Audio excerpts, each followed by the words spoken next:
From childhood, Chukwudi was known in the entire compound as fine boy no work.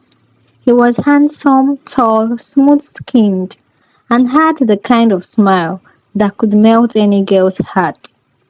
But beneath that charm lay a problem no parent prayed for: extreme laziness. His parents did everything possible to make something out of him. They sent him to learn tailoring. He ran away after 2 weeks.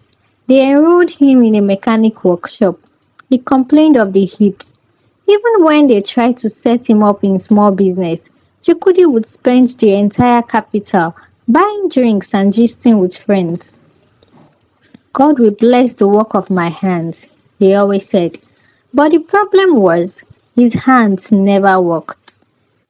Despite his laziness, he found love in Ngozi, a hard-working young woman who believed love could change a man.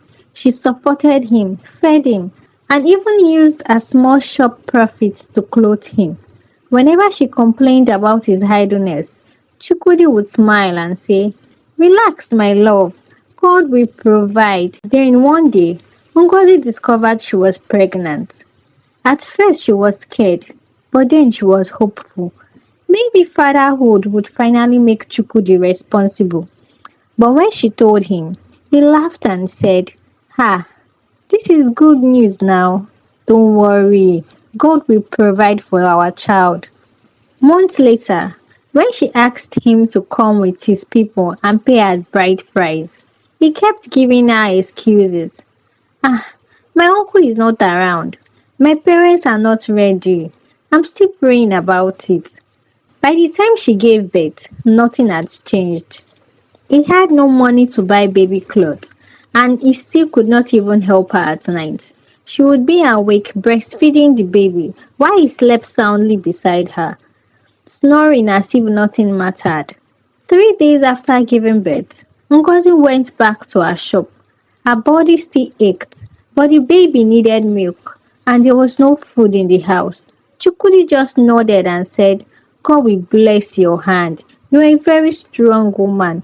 Thank God for the day I met you." Weeks turned to months, and Ngozi's heart grew tired. She began to resent the man she had once loved. One night, her son fell ill, burning with fever. She tried to wake Chukudi. Crying, she said, "Please, let's go to the hospital."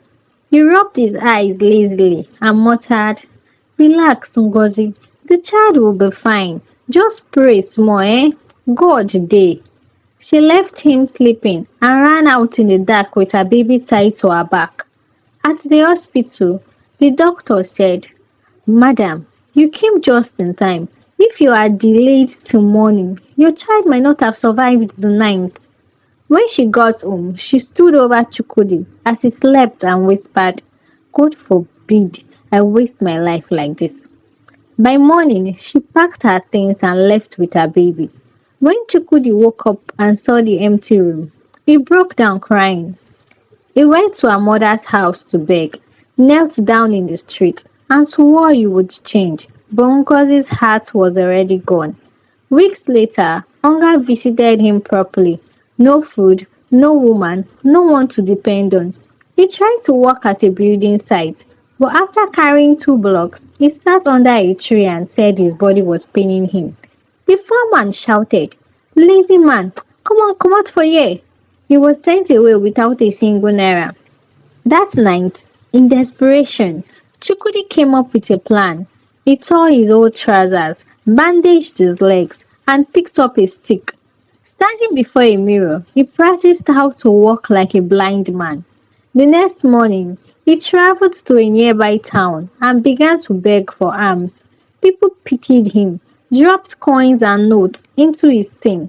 He smiled secretly behind his glasses.